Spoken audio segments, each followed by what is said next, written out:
Hello friends, শাহি নুপুর cooking চ্যানেলে আপনাদের সকলকে স্বাগত। আজ আমি আপনাদের সঙ্গে শেয়ার করব চিজি পটেটো পপকর্ন। এটা খেতে কিন্তু অসাধারণ লাগে আর খুবই ক্রিস্পি হয়।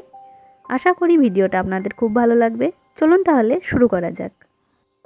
এখানে আমি একটা বড় সাইজের আলুকে সেদ্ধ করে নিয়েছি এবং ঠান্ডা করে ম্যাশ করে নিয়েছি।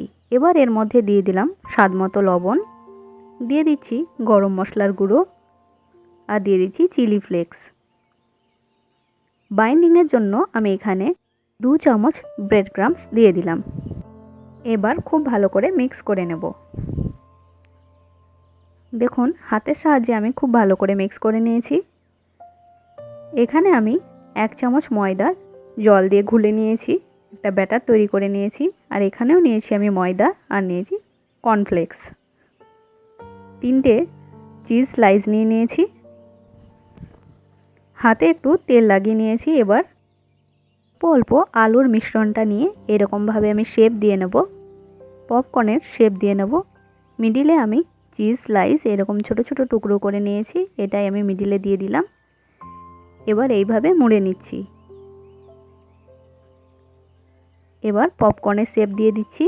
আপনাদের ইচ্ছে মতো আপনারা শেপ দিয়ে নিতে পারেন। এবার প্রথমে আমি ময়দায় কোট করে নিচ্ছি। ময়দার পরিবর্তে আপনারা কর্নফ্লাওয়ারও ইউজ করতে পারেন। এবার ময়দার যে ঘন ব্যাটার তৈরি করে রেখেছিলাম সেটাতে ডিপ করে দিলাম। ব্যাটারটা কিন্তু ঘনই নিতে হবে, একদম পাতলা করবেন না, তাহলে কিন্তু এই যে ফ্রেশ কর্নফ্লেক্স নিয়ে নিয়েছি এর মধ্যে কোট করা যাবে না। দেখুন খুব ভালোভাবে কোট করে নিচ্ছি আমি। সমস্ত পপকর্ন আমার কোট করে নেওয়া হয়ে গেছে। এবার এটা ভেজে নেব। গ্যাসে একটা কড়াই বসিয়ে দিয়ে এর মধ্যে আমি তেল দিয়ে দিয়েছি।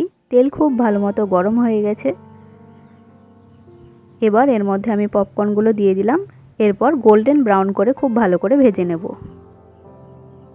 মিডিয়াম ফ্লেমেই কিন্তু ভেজে নেবেন, লো ফ্লেমে একদমই ভাজবেন না আর খুব হাই ফ্লেমেও ভাজবেন না, তাহলে কিন্তু ক্রিসপিনেসটা একদমই থাকবে না। দেখুন আমার ভেজে নেওয়া হয়ে গেছে। এইভাবেই বাকি পপকর্নও আমি ভেজে নেব।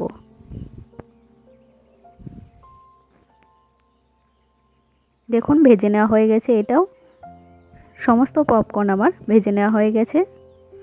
দেখুন এটা খেতে কিন্তু ভীষণই সুস্বাদু। বাড়িতে একবার ট্রাই করে অবশ্যই দেখবেন। ভিডিওটি ভালো লাগলে অবশ্যই একটি লাইক করবেন, শেয়ার করবেন এবং আমার চ্যানেলটি সাবস্ক্রাইব করবেন। ভালো থাকবেন, সুস্থ থাকবেন। ধন্যবাদ।